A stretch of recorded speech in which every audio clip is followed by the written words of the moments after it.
Hi everybody, it's Honest John again. Now, in case you've been wondering where I've been, I was in a town called West Jefferson, Ohio, just outside of Columbus, visiting my brother.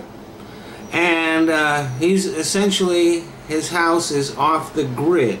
It's not because he's some kind of hillbilly or anything like that, but they don't have broadband in West Jefferson. They only have dial-up, and the dial-up is so bad that he decided it was ridiculous to pay for it, and so I was not able to access the internet for the past 6 days. Now, at first that was kind of anxiety producing, but after a while it got to be a little bit restful.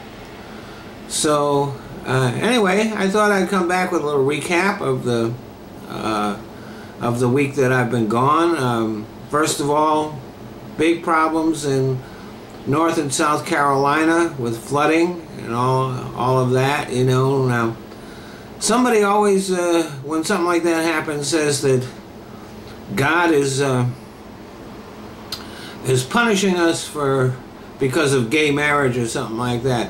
It's kind of interesting that God drowned so many right-wing Christians in order to punish the gays.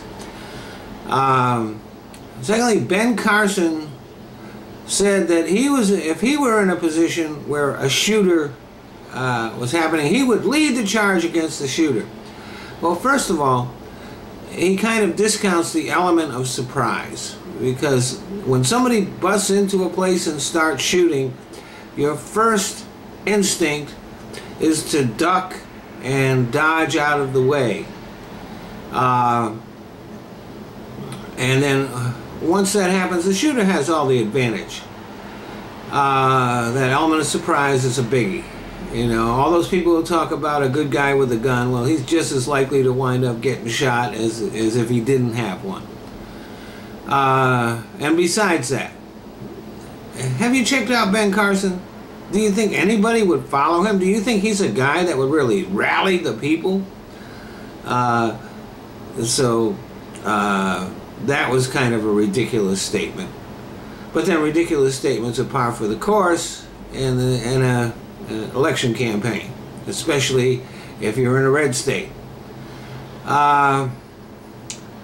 Rupert Murdoch tweeted that Ben Carson should be elected president so that we'd have a real black man in the White House. Well, Rupert, let me just talk to you straight up for a second. First of all, you're an Australian. I don't know who you had to bribe in order to get American citizenship, but you're not an American. You'll never be an American. You don't understand America and America's values at all. As a matter of fact, you are a blight that we should get rid of.